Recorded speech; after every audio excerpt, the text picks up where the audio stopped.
देखो सब लोग कॉपी बंद करो, कॉपी बंद करो, सब लोग सवाल की तरफ देखो। देखो ये वाला जो सवाल है, सब लोग सवाल लिख लिए ना।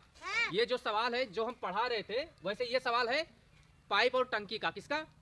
चैप्टर का नाम है पाइप और टंकी। लेकिन ये चैप्टर पूरा उसी तरीके से जिस तरह हम लोग लगा रहे थे, क्या? कार्य और समय। समय टाइम एंड वर्क पढ़ रहे थे ना, इससे पहले वाला जो सवाल सेम सवाल है, उससे मिलता जुलता है, तो इसलिए हम सोचे समझा दें, ताकि जब अगला चैप्टर पढ़ाएंगे पाइप और टंकी तो उसमें आसानी होगी। ठीक है, लगभग दोनों चैप्टर मिलते जुलते हैं उसी तरीके से।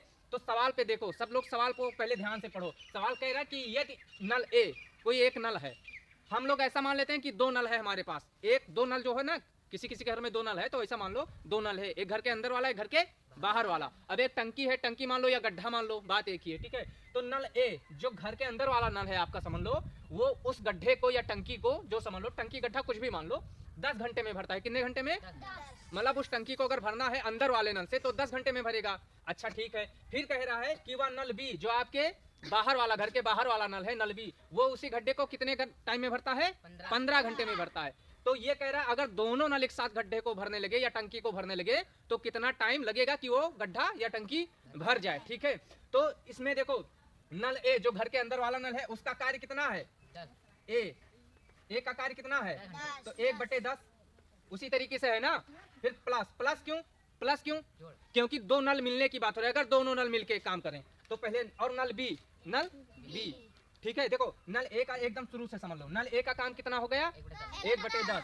बी का काम कितना हो गया? 1/15। बहुत सही, ठीक है, ये हो गया ना। अब ये कह रहा है अगर दोनों नल मिलकर, तो ए और बी, ए प्लस बी का कार्य निकालना है। अब ये कितना हो जाएगा? तो 1/10 प्लस 1/15। ये समझ में आया क्यों? 1/10 ए का हो गया, प्लस प्लस इसलिए क्योंकि दोनों मिलने की बात हो रही है। अगर दोनों नल मिलकर भरें तो, और तो प्लस हो गया 1/15। अब इसको क्या करना है? इसका सीधा सीधा हम लोग निकालेंगे एलसीएम। क्या निकालेंगे? एलसीएम बताए थे ना। तो एलसीएम निकालोगे आएगा 30। कितना आएगा? 30 कैसे आएगा? निकाल के दिखा दें। 10 और 15 का एलसीएम निकालो। किससे? 5 से काट दो ना। 5 दूनी 5 तियां, अब ये अपने आप से ही कटेगी तो यही छोड़ दो। 5 दूनी 10 तियां 30, 30 हो गया ना। तो एलसीएम निकालोगे तो कितना आएगा? 30 आएगा। तो देखो 30/30। अब ऊपर क्या लिखना है? यही चीज सीखना होता है ना। अब एलसीएम को नीचे वाले से क्या करना होता है? भाग दो, और जो भागफल आए उसको ऊपर वाले से गुणा कर दो। तो 30 को 10 से भाग दोगे कितना आएगा? 3 आएगा। कितना आएगा? अरे 30 को 10 से भाग दोगे 3 आएगा ना। अब 3 आया, कितना आया भागफल? 3। अब जो भागफल आए उसको ऊपर वाले से गुणा करो, तो ऊपर क्या है? 1 है। तो 3 को 1 से गुणा करोगे कितना होगा? 3 आएगा। 3 हो गया। अब ये प्लस है, प्लस लगा दो। सेम कंडीशन इस पे है, नीचे वाले से भाग देके जो भागफल आए ऊपर वाले से गुणा कर दो। तो 30 को 15 से भाग दोगे कितना आएगा? 15 दूना 2 आया। अब 2 को ऊपर वाले से गुणा कर दो, 2 एकम 2, बस हो गया। ठीक है, अब कितना हो गया हमारे पास? 3 2 5, 5/30। इसको छोटा करो, 5 एकम 5 छंग, तो कितना हो गया हमारे पास? 1/6। ये कितना आया? दोनों का काम कितना आया?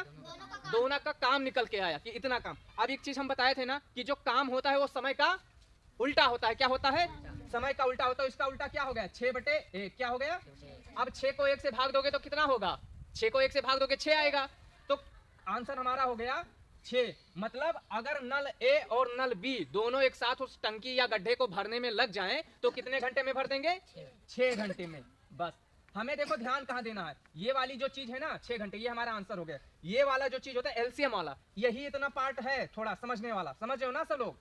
ये वाला पार्ट जिसको समझ में आ गया उसको पूरा सवाल समझ में आ जाएगा। ठीक है, और यहाँ जो है 6/1 इसको उल्टा क्यों किया? क्योंकि देखो उस दिन भी समझाए थे, अगर किसी को कार्य करने में ज्यादा, मतलब कार्य करने की क्षमता कम है तो समय ज्यादा लगेगा। अगर समय ज्यादा लग रहा है तो इसका मतलब कार्य करने की क्षमता कम है। तो यही चीज समझने वाली है यहाँ, जिसको समझ में आ जाएगा कोई दिक्कत नहीं है। अगर किसी को दिक्कत है तो पूछ सकते हो। ठीक है, इस सवाल के बाद अगला सवाल लगना चाहिए सबका। लगाओ ये वाला।